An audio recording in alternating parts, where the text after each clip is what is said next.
Ever thought about the guy who turned his back on Jesus? Meet Judas Iscariot, one of Jesus' buddies who traded his loyalty for 30 pieces of silver. What makes someone ditch a friend like that? Why'd he do it? Well, let's dig into the story of Judas and find out. Imagine this Judas, one of Jesus' disciples, getting tempted by greed. He goes to the chief priests, asking, "What will you give me to hand him over?" That's where it all starts, right there in Matthew chapter 26, verses 14 to 16, 30 pieces of silver later.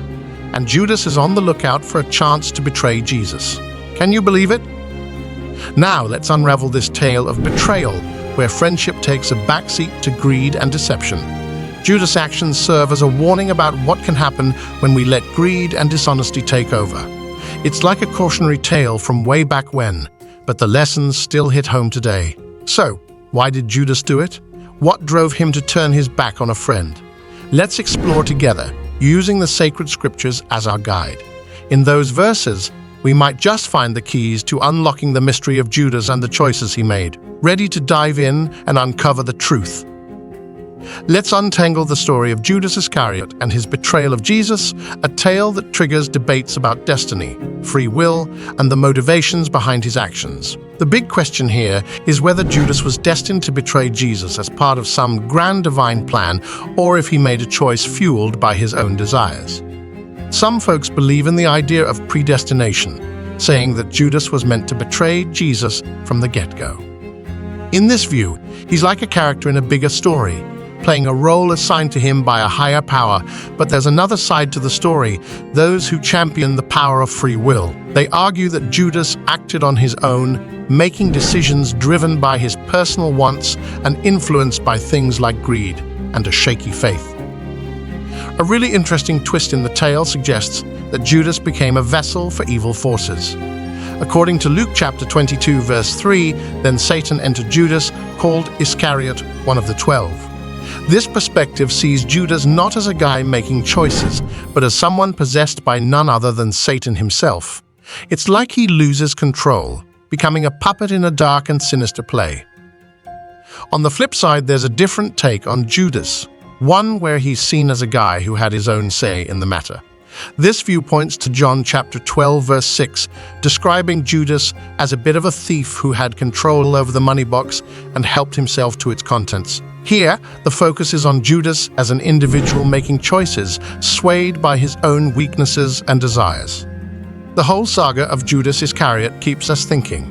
Was he just following some cosmic script, a victim of possession, or a regular guy tempted by earthly stuff? The answers aren't easy hidden in the layers of this ancient tale.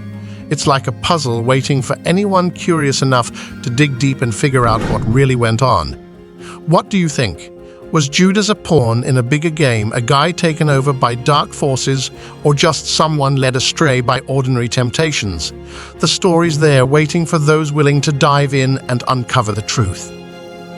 In the midst of trying to figure out why Judas betrayed Jesus, there's a sad, common theme: the huge personal cost of what he did. Judas didn't just set off the events that led to Jesus being crucified.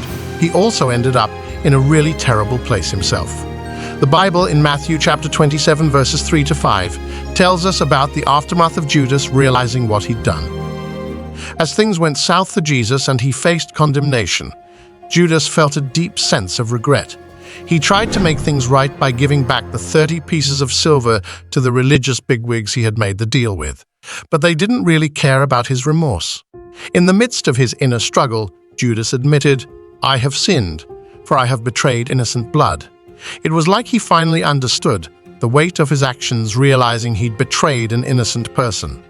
Judas attempted to return the money, hoping it would somehow undo the mess he'd created. But the religious leaders, instead of showing compassion, brushed him off. Filled with guilt and knowing he'd done something really wrong, Judas couldn't handle it. So he threw the money into the temple, a symbol of trying to get rid of the tainted reward for his betrayal.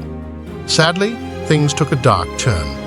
The Bible tells us, then he went away and hanged himself. Judas, overwhelmed by sorrow and guilt, chose to end his own life. It's a heartbreaking end to his story, showing just how deep the pain of betrayal and regret can go. Judas's tale is like a warning. teaching us about the heavy consequences of abandoning our moral compass and giving in to the temptations of greed and betrayal. It's not just about the big events like Jesus being crucified. It's also about the internal struggle and the toll it took on Judas. His story makes us think about our own choices and the possible outcomes when we stray from doing what's right. It's a reminder that even when we feel remorse, finding a way back from our mistakes can be tough, and the impact of betrayal can be more profound than we realize. In delving into the intricate layers of Judas's betrayal, it's crucial to navigate the theological complexities that surround this pivotal event. One of the central questions revolves around whether Judas's actions thwarted or, perhaps, played an essential role in God's redemptive plan. Some theological perspectives propose that Judas's betrayal, painful as it may be, was a necessary element for the unfolding of the divine narrative. Without Judas's actions, they argue, the crucial events of Christ's crucifixion and subsequent resurrection, foundational to the promise of salvation for humanity, might not have transpired. The Gospel of John, in particular, offers a curious insight into Jesus' acknowledgement of Judas's role. In John chapter 13, verse 27, Jesus tells Judas what you are about to do. Too quickly, some interpret this statement as Jesus recognizing Judas's preordained part in the overarching divine plan. It raises the possibility that, in a cosmic sense, Judas's betrayal was a foreseen component rather than an unforeseen deviation. However, a prevailing interpretation leans towards emphasizing the gravity of Judas's wrongdoing and the tragic aftermath that ensued.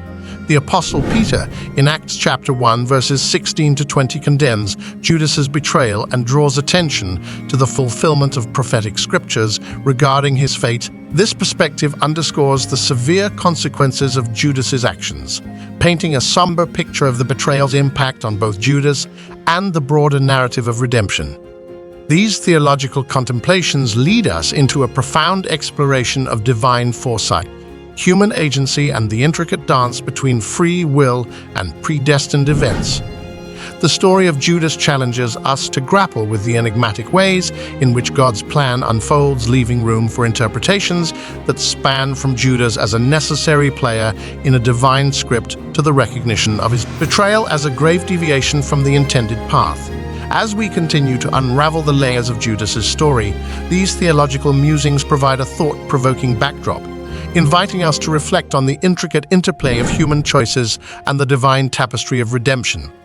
As we come to the end of our exploration into the intriguing narrative of Judas Iscariot and the weighty consequences of betrayal, a profound lesson emerges, one that highlights the utmost importance of unwavering faith, steadfast integrity, and a steadfast commitment to moral principles. Judas's story acts as a cautionary tale, serving as a stark reminder of the severe outcomes that can unfold when one gives in to the temptations of greed, deceit, and the abandonment of moral values.